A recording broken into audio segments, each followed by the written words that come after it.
he quite literally said, let us in the name. Another long-term recording, set at 4K, rtmp login, but it's 30 megabits. This is 30 megabits out of the camera, supposedly. Looks like it's making it. And rtmp, and yes, I've requested write at 30 megabytes. It won't write to the hard drive. It'll be interesting to see. And it's continuing at 30 seconds. Here we go. Some audio. It was the Holy Trinity go on sending all the slaves. The second one was to the court in Madrid, appeasing them, saying, yes, let's go get all these slaves. Well, you mentioned in the name of the Holy Trinity, Christopher Columbus baptized many natives. He did it personally.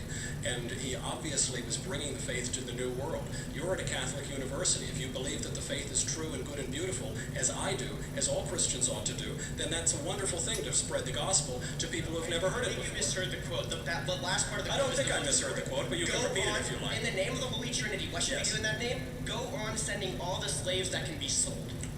So he sent slaves to the New World. That is true. Or back to Spain. That is true.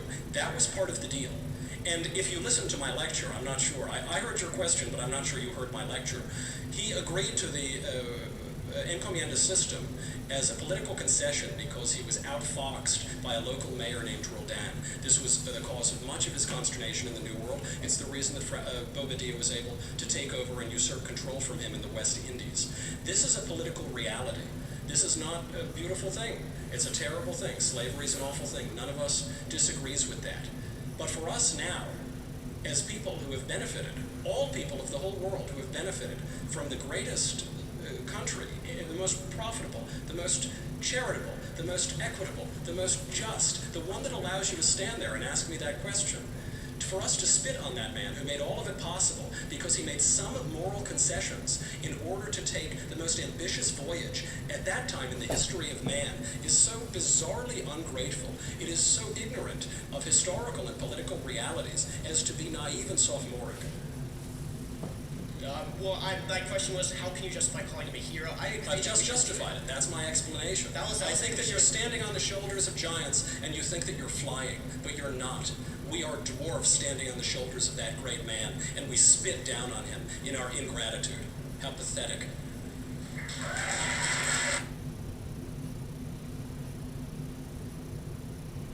So I'm for more of a mixed economy, and I am for Medicare for all.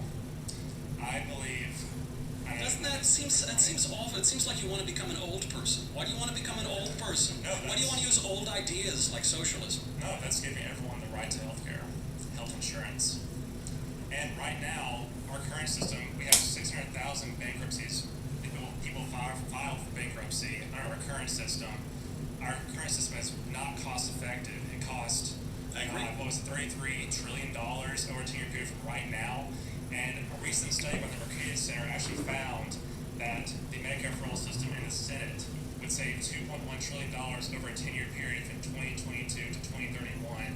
So why can't you get behind that? Well, when we were talking about the costs of these systems, one has to be very careful. I was promised certain costs for Obamacare, and there was a lot of fuzzy math because the taxes kicked in early and the benefits didn't kick in quite so early. So the question is twofold. One, you're asking economically, you're saying that the current healthcare regime is not efficient, and therefore the socialist regime would be more efficient. That may actually be the case. That's not an argument for socialism, though. That's an argument for liberalization. That's for liberalizing the markets, making prices much more apparent to both the consumers and the service providers, to opening up what are now virtual monopolies for health insurance companies. And fortunately, by the way, this administration, it has around the edges worked on all of those things. There is also a moral argument as well, which is that people ought to be free, man ought to be free, and if healthcare is going to have to be rationed, I would rather it be rationed by me and my freedom of choice than by some bureaucratic board somewhere in the federal government. We already ration care by the size of our wallets. We ought to ration care by the size of our wallets. We already ration our care by the size of our wallets. Of course we don't. We have a robust social safety net. We have Medicare and Medicaid. We have a very generous social safety net, and nobody dies. I mean, it's one of the most absurd lies of people pushing socialist health care, that people are dying in the streets. That's absurd. Anybody can walk into an emergency room. Nobody is dying in the streets in the United States and hasn't in the modern era.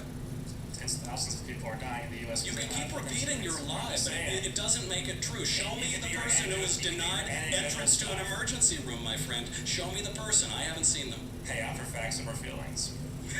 You can repeat good slogans as well as bad slogans, but they remain slogans nonetheless. And I'm explaining to you the way the healthcare regime actually works.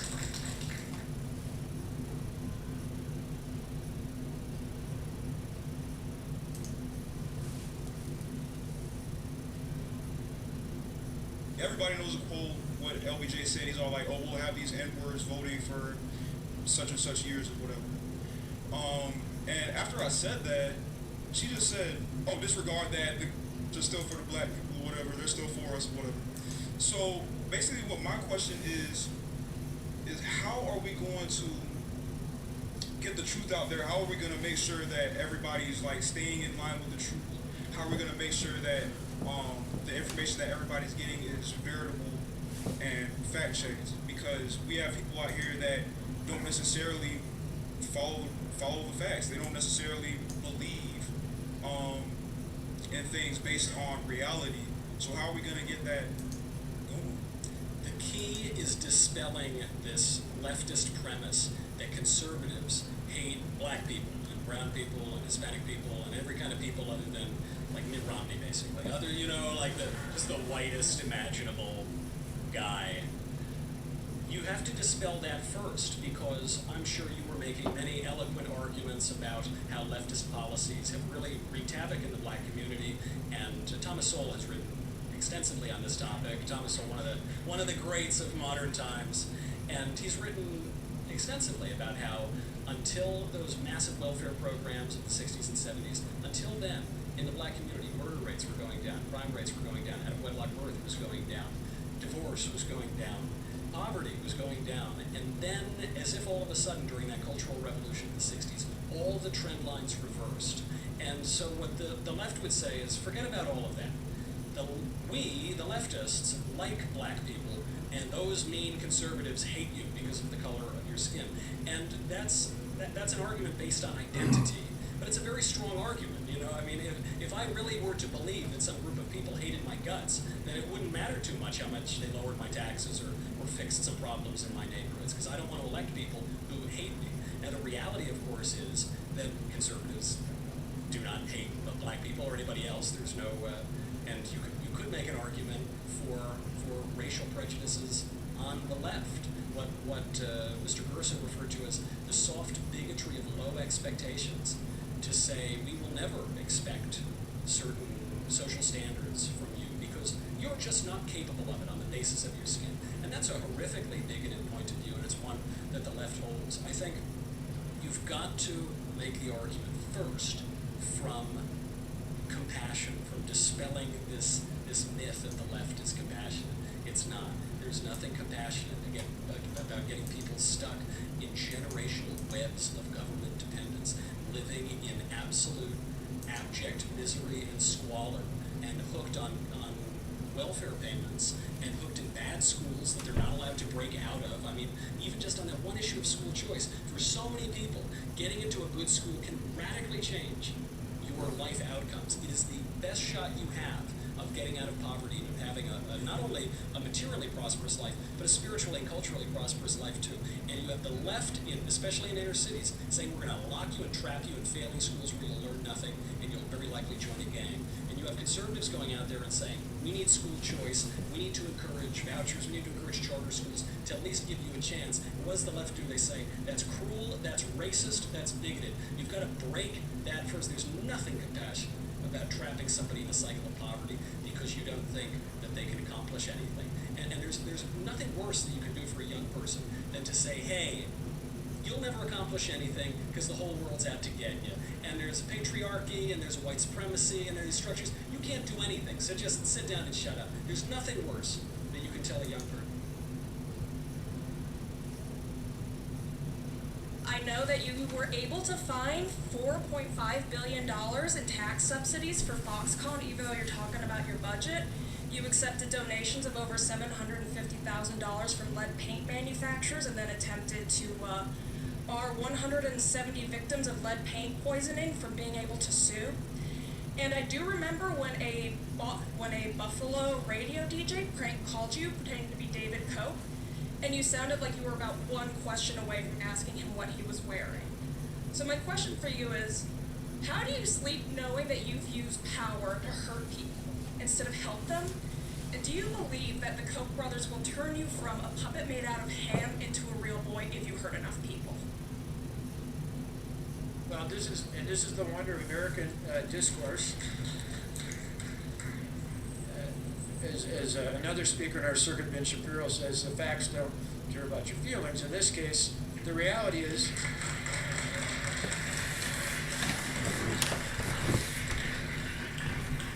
you can make up anything you want, and I've seen plenty of that in the past 8.5, 9 years. Good example, Foxconn.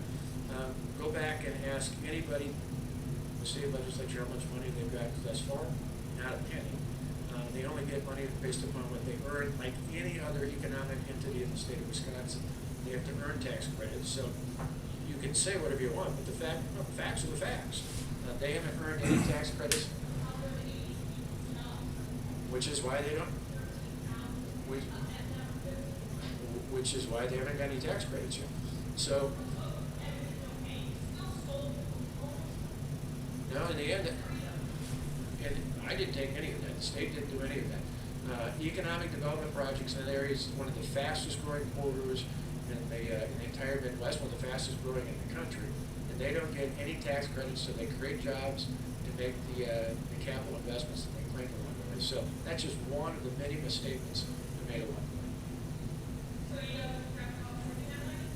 No, again, because the facts are the facts, and I don't listen to, that's why I haven't read the comments on social media for 7.5 years, because people, like your statements, like to make up things that they hear from people that they want to believe, when the reality is, that's one of the problems, and actually Barack Obama, I don't often agree with him, but I agreed with something he said the other day. I don't know how many people saw this, but he was talking to his foundation about the climate in America today, particularly on social media. It's part of the reason why I don't read comments on social media. Because people on the left and on the right in some cases, so I'm not saying it's exclusive out there, say things based on things they hear from sources they want to believe, as opposed to looking at the facts, and then we can have a disagreement on what the facts are, but the facts were not included in your statements out there. You can have a debate about whether you think it's a good idea to offer incentives in the first place, but for example, they haven't earned those, so they don't get the money from the state. It's just like other things out there, but people repeat misstatements enough times, particularly on social media. That's one of the things President Obama talked about the other day, is that if we're going to ever get things done in America, we've got to have a different discourse out there that says, I can respect your disagreements, but at least we should actually begin by talking about facts.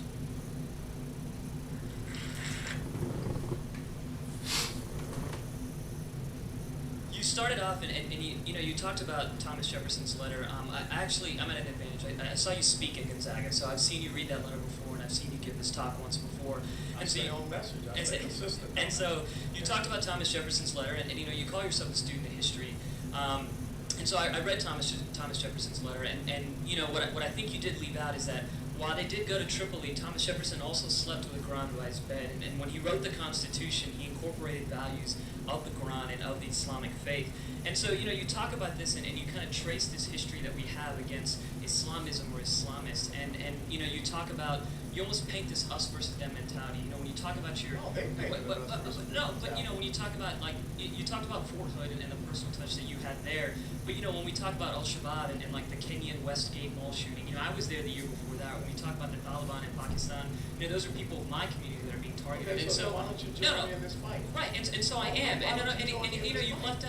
left out, like at Gonzaga. Why don't you join me in this fight? We have, but that's my point. We have, right? When you look at members, because when you look at members of the Islamic community, when you look at these open letters that people have written denouncing these fights, and when you look at people in the Islamic world, in the Middle East, who have joined these fights with the United States, in cooperation with the United States, right? And you look at what they receive in response to that, right? You look at the Iraqi policemen that participated in the fight against Islamic radicalism, whatever you want to call it. They get detained at John. But my point is, where is the value in demonizing the entire group of people if you're looking for their help? Time out, Slade. Right, but time out. You did not hear me demonize an entire group of people. But you're tracing You did not hear me demonize an entire group of people. Continue. You did not hear me demonize an entire group of people. I I was very specific when I said Islamism, Islamists. I never said Muslims, okay? There is an ideology out there that we need to deal with. Now, if you want me to go into a historical exegesis of Islamism, I can start at 622 after the Hijrah and how verses in the Quran did change. I mean, from the previous peaceful verses from 610 to 622. Now, but there's, no, I'm not choosing anything. I'm not. Dude, why do I need to sit here and talk about? Hold on. Okay, you want me to make you feel good. No, that's not. Now, that's what you want. No, You want me to come up here and blow sunshine on everybody's butt and make them feel good and say everything is hunky-dory. There's no bad guys out there. No, sir, I'm the not world going to is do not that. kind of place. I understand that. I'm not going to do that. Well, I understand that as well. The world I'm not going to do that. What good does it do? What good does it do for me to stand up here and talk about all the great things? We have to come together and talk about that which is out there as bad. Bashar al-Assad is just as bad as anyone, Abdul Bakr al-Baghdadi. I mean, to drop chemical weapons on your own people? I mean, I stand against that. So I don't know what you want me to stand up here and say. You want me to obfuscate, deny, dismiss an evil that exists? I ain't going to do it. Okay? I ain't going to do it. My question for you is more based on discourse. In a climate right now with what's going on outside and what can happen in here, the word bigot being thrown around, how do we maintain a level of intellectual discourse that keeps conversation happening instead of not happening? This use of the word bigot, you got to be very careful, because when I was here at Dartmouth, I was a freshman here in the aftermath of what's called the Berkeley Free Speech Movement. And it was all these guys who were like, free speech, free speech, free speech. And we supported them. Our newspaper on campus was partly modeled on the Berkeley Bar that was behind this kind of activism. It's only later I realized that when those guys take control, they will immediately start suppressing the speech of others. In other words, they don't actually believe in free speech. They believe in free speech for them.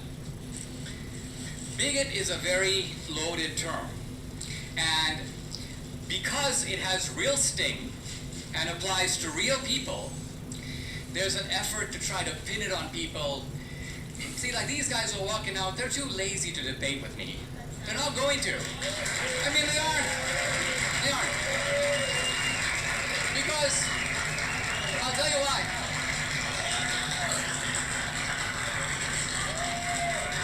Hold on. Look, I'm here. I'm here. Think about that.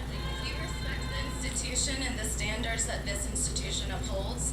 For you to say that they're lazy is kind of a bit. I'm not saying that they're lazy people. I'm simply saying that they are not willing to do the intellectual work to stand up face to face with me. Look, if I said those things on those posters, and if I believe them, and if they're all true, this is a slam dunk against me. All someone has to do is stand up here, quote my own words back to me in the complete confidence that I would have no rebuttal, right? And crush me. And I'm saying they can't do that, and they're not going to, or if they will, I'm actually anticipating that and waiting for it, but it hasn't happened yet. So I'm just saying that the enemy of free speech is not me. The enemy of free speech are the people who would rather have that I never came, that they never would have to have that kind of debate, that they would win this confrontation by default.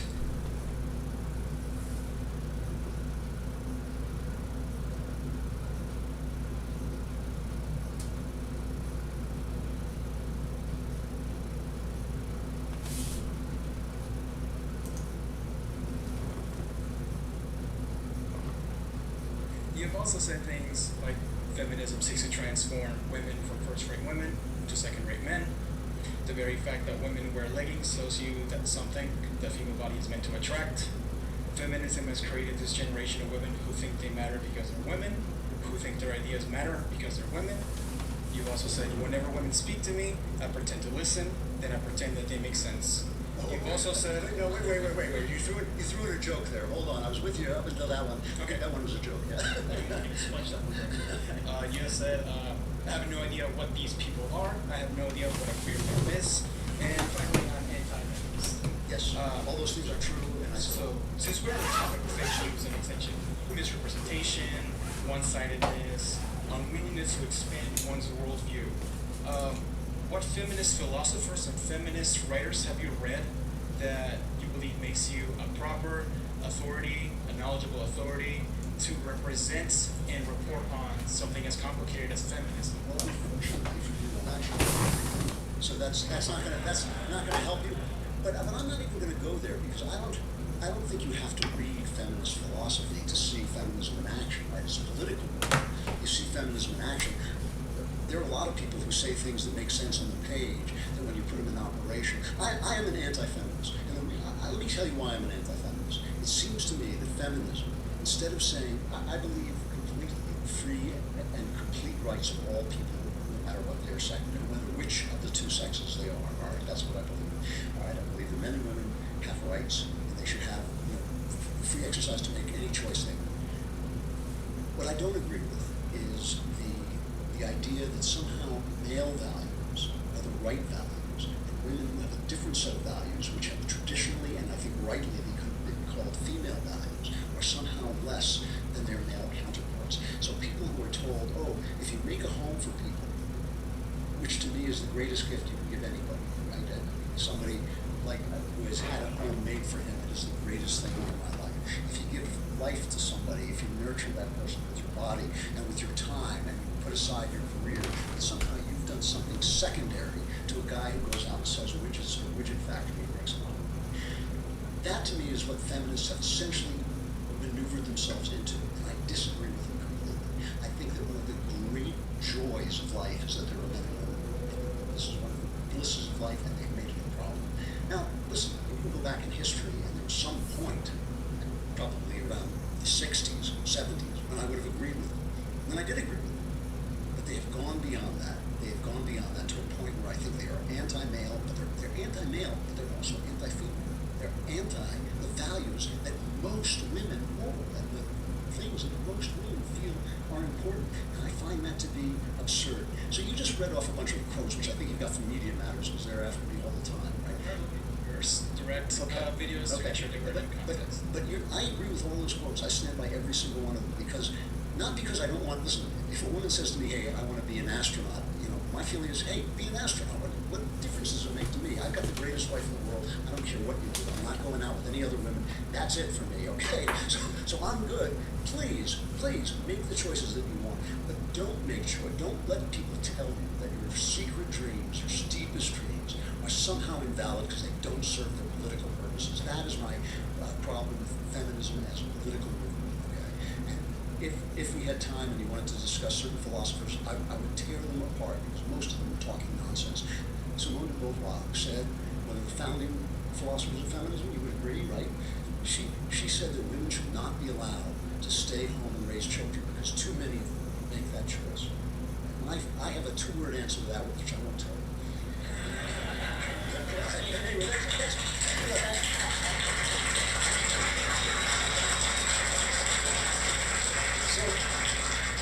so anyway, I mean, I think we have to agree that the attacks on men. Remember, attacks on men are also attacks on little boys. Okay, when you talk about toxic masculinity, that's somebody's son you're talking about, right? And by the way, there's all kinds of toxic people in the world. Everybody, we're all broken people. We all fall short of the glory of God. So nobody has a lock on being a creep. Okay, nobody. I mean, Obviously, in light of everything that's going on at the moment, we all believe rape and sexual assault are heinous crimes. We all want rapers behind bars. But I feel that in this climate, logic, evidence, and data are kind of being lost in translation. And also there's a very pervasive you're with us or against us mentality that's really doing a lot more harm than good. So my question to you is, how can we best stand up for the importance of due process, the presumption of innocence, while also doing what we can to support survivors? Okay, so I think that there's actually a third question that I want to address that you didn't even ask. So I'll address the first two, and then there's a third one that I think is implicit in the first two.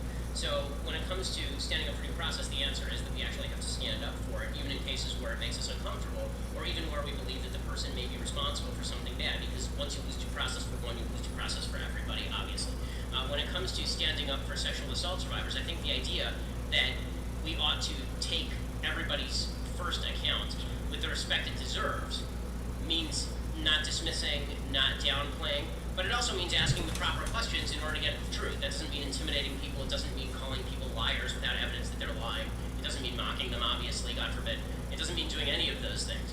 I've throughout the Christine Blasey Ford thing, I keep saying over and over and over, I'm not calling her a liar. I'm not mocking her. I don't know if she's lying. I don't know if she's telling the truth. I don't know if she's misremembering. I don't know any of that stuff. All I know is that due process requires such and such to happen. Now, the real answer in the end to a lot of what's happening, and here's the really unpopular part with the left. The left destroyed traditional mores with regard to relations between the sexes. Destroyed them wholesale. So the original idea was that men were supposed to act with honor and chivalry in protecting women, and women were supposed to look for example, relationships just as men were. Sexual activity was supposed to be confined, this was at least the ideal, was supposed to be confined to committed relationships, particularly marriage. Not everybody lived up to that, but a huge number of people did. In fact, once people got pregnant, people basically got married. There's studies from the 1930s, 1940s, it shows an awful lot of 7-month marriage babies, right? And people who are sleeping together, getting pregnant, and then the couple gets married. When you don't teach men to protect women, you get men who will victimize women. And when you don't teach women that they ought to cherish men who are responsible and good, all you end up doing is incentivizing bad male behavior. The feminist movement was not wrong when they said men are acting like pigs. They were wrong when they said women also ought to act like pigs, and that this is a solution to our problem. Because now what's happened is they got rid of all the traditional mores about how sex ought to be connected with love and ought to be connected with relationships. They got rid of all of that. It was just a bodily function now. Except when it comes to actual sexual assault, we treat that differently than any other bodily function, obviously. But that's the problem, right? So they create the standard where sex is basically a throwaway item, sort of like eating. And then we treat sex very differently when it comes to what we all know it is, which is a deeply important and intimate part of a person's life. And then we attempt to backdoor standards of consent that, frankly, don't make any sense in a real-life context. So you get college campuses in California saying that what you need is a yes means yes standard, where you have like a legal checklist, I guess, where every time you do anything in the bedroom, you're supposed to ask, am I allowed to touch your hand? Am I allowed to touch your shoulder? Am I allowed to touch your hair? Which has never, ever resulted in actual fulfillment of a sexual encounter, right? I mean, it's sort of like, it's like Zeno's paradox. If you have a yes means yes standard, the closer you get, the further away you are. And and again, sex is this is where women really gave up on marriage a lot too soon. Okay, marriage was the best thing ever for women. It is an amazing thing for men too, because it civilizes them and cultures them and teaches them to be protectors of their family, to take care of people, and to think beyond themselves and to think beyond their generation. Women gave up in marriage a way to teach men to do those things. And also, women gave up the idea that a commitment was going to come along with this intimacy. And let's be real about this. I mean, every scientific study ever done has shown that women actually do have better sex in the context of committed relationships. All of the crap that you see in Cosmo magazine about sleeping with 100 guys and being sexually happy is just garbage. It is just sheer unadulterated garbage.